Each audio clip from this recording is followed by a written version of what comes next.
Hi hello friends, welcome back to this channel. So ఇప్పుడైతే diploma C20 ECE third సెమిస్టర్కి సంబంధించి network analysis అనే subject నుంచి important questions అయితే మనం చూద్దాం.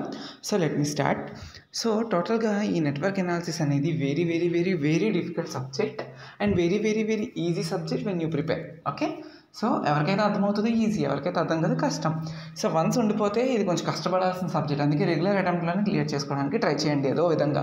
అట్లీస్ట్ ఈ వన్ డే అయినా బాగా ప్రిపేర్ అయితే మీకు పాస్ అయిపోతారు. సో టోటల్ 5 యూనిట్స్ ఉంటాయి అండ్ వెయిటేజ్ అలాటెడ్ వచ్చేసినప్పటికీ 17, 21, 14, 17, 11 10 మార్క్ ఎస్ఏ క్వశ్చన్ ఉంటుంది కదా, అది సెకండ్ యూనిట్ నుండి వస్తుంది. అండ్ అలానే 8 మార్క్ ఎస్ఏ క్వశ్చన్స్ అనేది ఫస్ట్ యూనిట్ నుంచి ఒకటి, సెకండ్ యూనిట్ నుంచి ఒకటి, థర్డ్ యూనిట్ నుంచి ఒకటి, ఫోర్త్ యూనిట్ నుంచి ఒకటి, ఫిఫ్త్ యూనిట్ నుంచి ఒకటి. సో అన్ని యూనిట్స్ నుండి 8 మార్క్ ఎస్ఏ క్వశ్చన్స్ సింగిల్ వస్తాయి. 10 mark SA question second unit నుంచి వస్తుంది. అండ్ షార్ట్ ఆన్సర్ క్వశ్చన్స్ వచ్చేసినప్పటికీ ఫిఫ్త్ యూనిట్ నుండి ఒక షార్ట్, ఫోర్త్ యూనిట్ నుండి 3 షార్ట్స్, సెకండ్ యూనిట్ నుంచి ఒక షార్ట్, ఫస్ట్ యూనిట్ నుంచి 2 షార్ట్స్, థర్డ్ యూనిట్ నుండి 2 షార్ట్స్, అంటే ఫోర్త్ యూనిట్ అనేది 3 షార్ట్స్ వస్తుంది. ఓకేనా, ఇది గుర్తుపెట్టుకొని ప్రిపేర్ అవ్వండి. ఫస్ట్ వచ్చేసినప్పటికీ మనం ఫిఫ్త్ యూనిట్ నుంచి బ్యాక్ నుంచి వెళ్దాం. సో ఫిఫ్త్ యూనిట్లో ఇంపార్టెంట్ ఎస్సైస్ అనేవి మనకి ఓన్లీ 2 మాత్రమే ఉన్నాయి. ఆ 2 ఏంటి అనేది మీకు నేను చెప్తాను, జాగ్రత్తగా వినండి. ఓకేనా, సో ఫస్ట్ అయితే చూడండి, state the function of attenuator circuit and list different types of attenuators ఉంది కదా, అది జస్ట్ మీకు only 3 marks short answer question. Attenuator అంటే ఏంటి, అటెన్యూయేటర్లో టైప్స్ ఏంటి. సో తర్వాత explain T and pi type attenuators with circuit diagram ఉంది కదా, టీ అనేది ఒక ఎక్స్ప్లెయిన్ టీ టైప్ అటెన్యూయేటర్ అనేది విత్ సర్క్యూట్ డయాగ్రామ్ ఒక SA question, and pi type attenuator అనేది ఇంకొక ఎస్ఏ క్వశ్చన్. రెండు కలిపి అడగడు, రెండు సపరేట్గా అడుగుతాడు ఎస్ఏ క్వశ్చన్స్లో. ఇన్ కేస్ కనుక ఇది మిస్ అయినట్టయితే మీకు నెక్స్ట్ అడిగే ఇంపార్టెంట్ ఎస్ఏ క్వశ్చన్ ఏంటి అంటే, define the term filter LPF, HPF, BPF and BSF along with the characteristic curves for the filters. ఓకేనా, రెండు ఎస్ఏ క్వశ్చన్స్ అంతే, అయిపోయింది. ఓకేనా, దట్స్ ఇట్. ఇది మనకి 2 ఎస్ఏ క్వశ్చన్స్. ఏంటి, ఫస్ట్ ఎస్ఏ క్వశ్చన్ పై టైప్ కానీ టీ టైప్ కానీ అల్టర్నేటివ్ అడుగుతాడు, అది మిస్ అయితే నెక్స్ట్ ఎస్ఏ క్వశ్చన్ ఏంటంటే, ఫిల్టర్స్ ఉన్నాయి కదా 4 ఫిల్టర్లు, ఆ 4 ఫిల్టర్లు మీరు రాసి వాటి యొక్క క్యారెక్టరిస్టిక్ కర్వ్స్ ఉంటే వాటిని ప్రతిదానికి డ్రా చేయాలి, అంతే. ఇవి 2 ఎస్ఏ క్వశ్చన్స్. షార్ట్ ఆన్సర్స్ కింద డెఫినేషన్స్ అడుగుతాడు. ఏంటంటే neper, decibel, characteristic impedance, propagation constant, attenuation ఖచ్చితంగా అడుగుతాడు. అవి మిస్ అయితే షార్ట్ ఆన్సర్ క్వశ్చన్ కింద ఫంక్షన్ ఆఫ్ అటెన్యూయేటర్ అడుగుతాడు. ఓకే, ఇవి ఇంపార్టెంట్ క్వశ్చన్స్. ఓకే, ఖచ్చితంగా అయితే మీరు explain T type and pi type చదువుకోండి, రెండిట్లో ఏదో పక్కా వస్తుంది. ఇంకే ఎస్ఏ క్వశ్చన్ చదవక్కర్లేను ఆ సజెషన్ ప్రకారం. ఓకేనా, దట్స్ ఇట్. ఫస్ట్ అయితే వాటిని చూసుకోండి. ఇప్పుడు మనం యూనిట్ 1కి వద్దాం. యూనిట్ 1 నుండి 2 short answers along with 1 SA question. ఆ 1 ఎస్ఏ క్వశ్చన్ ఏంటి అనేది మీరు మోడల్ క్వశ్చన్ పేపర్ కనుక చూస్తే మనకి చాలా బాగా అర్థమవుతుంది. ఇలాంటివన్నీ మనం మోడల్ అనాలిసిస్ చేసుకోవాలి, అప్పుడు మాత్రమే మీరు చేయగలుగుతారు. సో చూసారా, 11A అండ్ B కదా యూనిట్ 1కి సంబంధించిన ఎస్సేస్. ఏమొచ్చాయి, solve for mesh currents equations using Cramer's rule, find voltage across 2 ohm resistor by using node voltage analysis. Okay, so questions అనేవి మనకి ఇలా ఉంటాయి. సో మీకు నెట్వర్క్ అనాలిసిస్ అండ్ థియరీ అనేది ఏదైతే ఉందో నెట్వర్క్ అనాలిసిస్ సబ్జెక్ట్, ఇందులోని ప్రాబ్లమ్స్ ఎక్కువ అడుగుతాడు, అలాంగ్ విత్ థియరీ కూడా కొంచెం పార్ట్ ఉంటుంది. ఎవరైతే ప్రాబ్లమ్స్ని అలా టచ్ చేస్తారో వాళ్ళు థియరీ మీద ఎక్కువ కాన్సన్ట్రేట్ చేస్తే పాస్ అవుతారు. ప్రాబ్లమ్స్ ప్రిపేర్ అవ్వక థియరీ కూడా ప్రిపేర్ అవ్వకపోతే ఎగ్జామ్ అనేది 100కి 200% ఫెయిల్ అవుతారు. అదైతే చెప్పగలను, ఎందుకంటే as I was ECE related branch student, నేను కూడా రాసినప్పుడు డిప్లొమాలో ఈసీఈ నెట్వర్క్ అనాలిసిసే I was feel tough. Okay, so that was I was saying to you people. Okay, so first question ఏంటి, mesh current and node voltage analysis unit 1 నుంచి 2 short answer questions కదా, ఆ 2 short answer క్వశ్చన్స్లోని పక్కాగా ఒక theory question, ఒక problematic question అడుగుతాడు షార్ట్స్లో కూడా. సో ఆ థియరీ క్వశ్చన్కి సంబంధించి ఏమడుగుతాడంటే, define the term branch, node, junction and loop, ఈ 4టికి ఒక్కొక్క line single line statement definitions చదువుకోండి. దాని తర్వాత ఇంకా ఏమడుగుతాడు అంటే, explain duality of a network. ఓకేనా, explain duality of network and draw the dual of given network. First అయితే 4 డెఫినేషన్లు, ఆ తర్వాత ఇంకా డ్యూయాలిటీ ఆఫ్ నెట్వర్క్ అనేది పక్కా షార్ట్, ఎస్ఏలో అడగడు. ఓకేనా, పక్కా షార్ట్ అడుగుతాడు. డ్యూయాలిటీ ఆఫ్ నెట్వర్క్ కోసం ఎక్స్ప్లెయిన్ చేయమంటే 3 మార్క్స్కి రాసేస్తారు. లేదా అలా కాకుండా ఒక నెట్వర్క్ ఇచ్చి దానికి డ్యూయల్ గీయమంటాడు. ఓకేనా, అప్పుడు మీరు గీయాల్సి వస్తుంది. చాలా ఈజీ కాన్సెప్ట్ మనకి నెట్వర్క్ అనాలిసిస్లో డ్యూయల్ అనేది. సో అది first short answer question. And SA questions వచ్చేసినప్పటికీ ఏంటంటే మీకు ఇక్కడ చూడండి 1.3 నుండి 1.7 వరకు ఒకసారి గమనిద్దాం, చెప్తాను చూడండి. Mesh current equations for given network arrange them in matrix form. Mesh currents using Cramer's rule. Number of node voltage equations for given network. Node voltage equation for given network and arrange them in matrix form. Node voltage using Cramer's rule. మీకు అర్థమైంది ఏంటంటే node voltage using Cramer's rule కానీ mesh currents using Cramer's rule కానీ పక్కా question. మీరు ఏమంటారు, mesh current equations for given network, node voltage equations for given network అయినా prepare అవ్వాలి. నేను చెప్పొచ్చేదంటే ఎంత ఏంటంటే 1.3, 1.6 అయినా ప్రిపేర్ అవ్వాలి, లేదా 1.4, 1.7 అయినా ప్రిపేర్ అవ్వాలి. ఖచ్చితంగా క్రామర్స్ రూల్ యూజ్ చేస్తూ ఒక క్వశ్చన్, అండ్ అలానే నోడ్ వోల్టేజ్ అండ్ మెష్ కరెంట్స్కి ఒక రిలేటెడ్ ఒక క్వశ్చన్ ప్రాబ్లం ఉంటుంది. ఆ రెండింటిలో మీరు ఏది ప్రిపేర్ అవుతారో మీ ఇష్టం. 2 గ్రామర్స్ రూల్కి రిలేటెడ్ క్వశ్చన్ ప్రిపేర్ అవుతారా, లేదా నోడ్ వోల్టేజ్ కానీ మెష్ కరెంట్స్ అనాలిసిస్ ప్రిపేర్ అవుతారా మీ ఇష్టం. ఆ అనాలిసిస్ భాగంగా ఏమడుగుతాడు, ఒక పెద్ద ఈక్వలెంట్ సర్క్యూట్ ఇచ్చేసి అందులోని ఒక రెసిస్టర్ దగ్గర వోల్టేజ్ ఎంత ఫ్లో అవుతుంది, వోల్టేజ్ ఎంత ఉంది, వోల్టేజ్ డ్రాప్ ఎంత ఉంది, లేదా మొత్తం టోటల్ కరెంట్ ఎంత సర్క్యూట్లోని, లేదా వోల్టేజ్ ఎంత అని చెప్పి మనకి అడుగుతాడు. మీరు వోల్టేజ్ డివిజన్ రూల్ అప్లై చేస్తారో, లేదంటే కరెంట్ డివిజన్ రూల్ అప్లై చేస్తారో, లేదంటే ఎలా ఫైండ్ చేస్తారనేది మీ ఇష్టం according to the question. Second, network theorems నుండి మనకి 8 mark SA question, 10 mark SA question along with 1 short. Okay, చూడండి ఇందులో నెట్వర్క్ థీరమ్స్ నుండి నేను మళ్ళీ మీకు ఒకసారి తిప్పుతున్నాను, జాగ్రత్తగా చూడండి. సో హరిబరి అయితే మొత్తం పోతుంది. ఓకేనా, సో చూడండి. సో చూసారా, ఇది analyze the circuit to determine maximum power across RL. What happens if the 2 resistors are replaced by capacitors? Okay, so ఇక్కడ చూడండి, మీరు ఇక్కడ మనకి ఎలా డిఫైన్ చేశాడంటే ఎస్ఏ టైప్ క్వశ్చన్ ఆన్సర్ కూడా మనకి చాలా జాగ్రత్తగా ఇస్తున్నాడు. అంటే ఏదో తీసి పారేయాల్సిన క్వశ్చన్స్ ఏమి ఉండవు, very very important.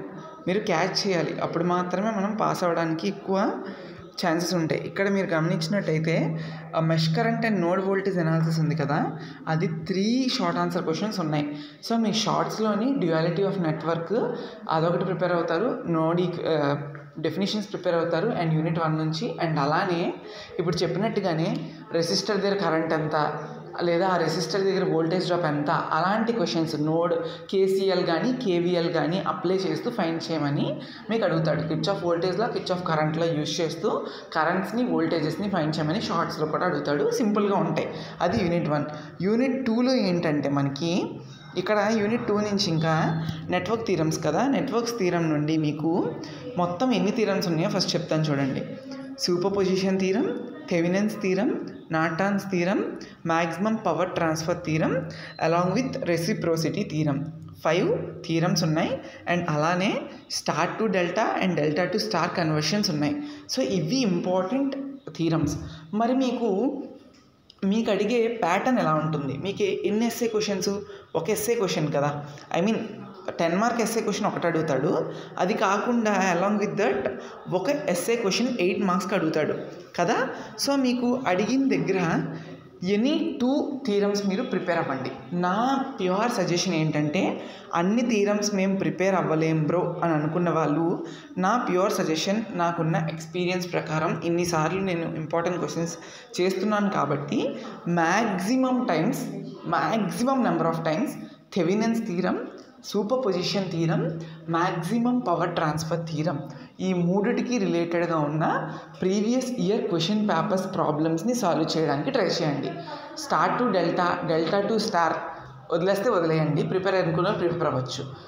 Reciprocity theorem and Norton's theorem ఈ రెండు వదిలేయండి. Thevenin super position maximum power transfer theorem prepare అయితే 10 మార్క్ ఎస్ఏ కవర్ అవుతుంది.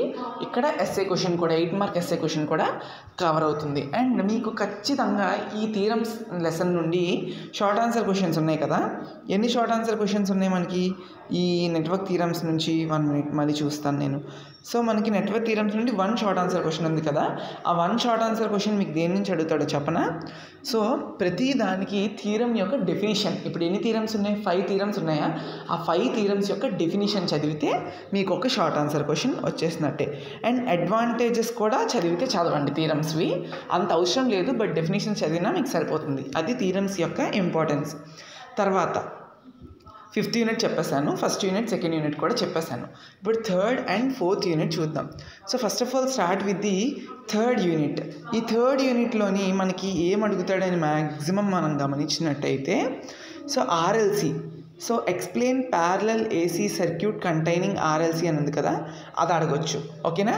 తర్వాత ఇంకా ఏమడుగుతాడంటే derive the equation for resonant frequency in parallel resonant circuit. ఇవన్నీ డెరివేషన్స్, ప్రాబ్లమ్స్ కన్నా డెరివేషన్స్ ఎక్కువ ఉంటాయి యూనిట్ 3లో. తర్వాత ఇంకా ఏం అడగొచ్చు అంటే ఇగో 3.8 ప్రిపేర్ అవ్వండి. అండ్ అలానే నెక్స్ట్ ఇంకా ఏంటి అంటే 3.8 తర్వాత 3.3 explain parallel AC circuit containing RLC ఒకటి. అండ్ అలానే vector or phasor method, admittance method, ఈ రెండు ప్రిపేర్ అవ్వడానికి ఎస్ఎస్ సరిపోతాయి. అండ్ షార్ట్స్లోని ఏమడుగుతాడంటే సిరీస్కి ప్యారలల్ రెజనెన్స్కి డిఫరెన్స్ ఒకటి. తర్వాత రెజనెన్స్కి కండిషన్స్ ఏంటి, సిరీస్ రెజనెన్స్ అవ్వాలంటే ఒక సర్క్యూట్ కండిషన్స్ ఏంటి. తర్వాత bandwidth of resonant circuit ఒకటి. ఇంకా ఏం అడుగుతాడు అనుకుంటే రెజనెన్స్ మీద ప్రాబ్లమ్స్ అడగవచ్చు. ఓకేనా? That's it. ఇది యూనిట్ 3. అండ్ 4th యూనిట్ మీద వచ్చేసినప్పటికీ transient analysis, Laplace transform and its applications in circuit analysis. మీరు ఇంజనీరింగ్ మ్యాథమెటిక్స్ 2 సబ్జెక్ట్లో ఏదైతే మీ డిప్లొమాలో ఉంటుందో అందులో కనుక మీరు లాప్లాస్ అండ్ ఇన్వర్స్ లాప్లాస్ వచ్చిన వాళ్ళకి ఈ చాప్టర్ వెరీ ఈజీ. రాని వాళ్ళకి మళ్ళీ కొత్తగా ఉంటుంది ఇది, ఎందుకంటే సేమ్ కాన్సెప్ట్స్ ఉంటాయి. Linearity property, first shifting property, second shifting property, dumping rule, అలాంటివన్నీ కూడా మనకి డాంపింగ్ రూల్, అలాంటివన్నీ కూడా మనకి ఉంటాయి. సో ఫస్ట్ ఆఫ్ ఆల్ దీంట్లోని 8 మార్క్ ఎస్ఏ క్వశ్చన్ ఒకటి along with 3 short answer questions ఉన్నాయి. సో 8 మార్క్ ఎస్ఏ క్వశ్చన్స్ కింద మీకు ఏమడుగుతాడంటే చాలా పెద్ద యూనిట్ ఇది. సో అందుకని మీరు చేయాల్సిందల్లా ఏంటి అంటే నేను చెప్పిన ఇంపార్టెన్స్ చదవండి, వస్తే వచ్చే లేదంటే లేదు. ఓకేనా? First of all state the properties of Laplace ట్రాన్స్ఫార్మ్లో linearity, first shifting and change of scale property ఉంది కదా, ఆ మూడిటికి ఎంత మ్యాటర్ కావాలి, ఎంత డెరివేషన్ ఉంది చూసుకొని 3 ప్రిపేర్ అయిపోండి. Change of scale property, first shifting, linearity. Okay, అది ఇంపార్టెంట్ ఎస్ఏ క్వశ్చన్. ఆ తర్వాత ఇంకా ఏంటి అని మనం చూస్తే explain DC response of RL, RC, RLC. ఈ మూడిటి యొక్క DC response along with the current expressions. ఈ మూడిట్లోంచి ఏదో ఒకటి పక్కా 100% రాసి పెట్టుకోవచ్చు, పక్కా అడుగుతాడు. నేనైతే మీకు ఒకటే చెప్తున్నాను, ఈ ట్రాన్సియంట్ అనాలిసిస్ ఉంది కదా, లాప్లాస్ పక్కన పెడితే ట్రాన్సియంట్ అనాలిసిస్లో ఆర్ఎల్, ఆర్సి, ఆర్ఎల్సి యొక్క కరెంట్ ఎక్స్ప్రెషన్స్ అలాంగ్ విత్ వాటి యొక్క సమ్స్ ప్రిపేర్ అయితే మీరు ఈ లెసన్లో ఇంకా మిగతా లాప్లాస్ ట్రాన్స్ఫార్మ్ అంతా పక్కన పడేయచ్చు. మీకు ఎందుకు చెప్తున్నానంటే ఈ లెసన్ అనేది combination of transient analysis and Laplace transform కాబట్టి ట్రాన్సియంట్ అనాలిసిస్ నుండి ఒక ఎస్ఏ క్వశ్చన్ ఆర్ క్వశ్చన్లోని లాప్లాస్ ట్రాన్స్ఫార్మ్ నుంచి అడుగుతాడు. సో మీరు లాప్లాస్ ట్రాన్స్ఫార్మ్లో స్ట్రాంగ్ ఉన్నాం అనుకుంటే లాప్లాస్ ట్రాన్స్ఫార్మ్కి సంబంధించి ఫార్ములాసు, ప్రాపర్టీసు, డెఫినిషన్స్ ప్రిపేర్ అవ్వండి. లేదు మాకు వద్దు అనుకుంటే ట్రాన్సియంట్ అనాలిసిస్కి సంబంధించి 3 క్వశ్చన్లు ఏంటవి, DC response of RL, RC, RLC యొక్క circuits along with current expressions and problems, అది నేను చెప్పాలనుకుంటుంది. ఓకేనా? ఇప్పుడు అవి ట్రాన్సియంట్ చెప్పేసా. మరి లాప్లాస్ ప్రిపేర్ అవ్వాలనుకున్న వాళ్ళకి చెప్పాను కదా, first shifting property very important, linearity property very important. ఆ తర్వాత సెకండ్ షిఫ్టింగ్ ప్రాపర్టీ అనేది వెరీ ఇంపార్టెంట్ విత్ ఎగ్జాంపుల్. ఆ తర్వాత initial value and final value theorem. ఇక్కడ వరకు చదువుకుంటే సరిపోతుంది. షార్ట్ ఆన్సర్ క్వశ్చన్స్ ఏమడుగుతాడు అంటే define the term initial, steady state and transient state అనేది ఒక షార్ట్ ఆన్సర్ క్వశ్చన్. తర్వాత ఇన్వర్స్ లాప్లాస్ ట్రాన్స్ఫార్మ్ అంటే ఏంటి, స్టేట్. తర్వాత ఇంకా ఏంటి అంటే ఇక్కడ లాప్లాస్ ట్రాన్స్ఫార్మ్లో మనకి షార్ట్స్ డెఫినేషన్స్ ఉన్నాయి. Unit step function, exponential function, sine and cosine functions అవి ప్రిపేర్ అవ్వాలి. అవి ప్రిపేర్ అవుతే మాత్రమే షార్ట్స్ వస్తాయి. ఓకే, ఇన్వర్స్ లాప్లాస్లో కూడా యూనిట్ స్టెప్ ఫంక్షన్ అవన్నీ ఉన్నాయి కదా, అవన్నీ ప్రిపేర్ అవ్వాలి. సో ఇది నేను చెప్పాలనుకుంటుంది. నేను చెప్పిన దాంట్లో మీరు ఎంతవరకు తీసుకుంటారు, ఎంతవరకు ప్రిపేర్ అవుతారని చూడండి. బట్ ఖచ్చితంగా పాస్ అవ్వాలంటే మాత్రం ఈ వీడియో లాస్ట్ వరకు చూసుంటే కనుక 5th యూనిట్ ఒకటి, 1st యూనిట్ ఒకటి, 2nd యూనిట్ ఒకటి, 3rd unit. Okay, 1st, 5th 1, 2, 5 బాగా చదవండి. 3, 4 తర్వాత చదువుకోండి. That's my wish. Thank you.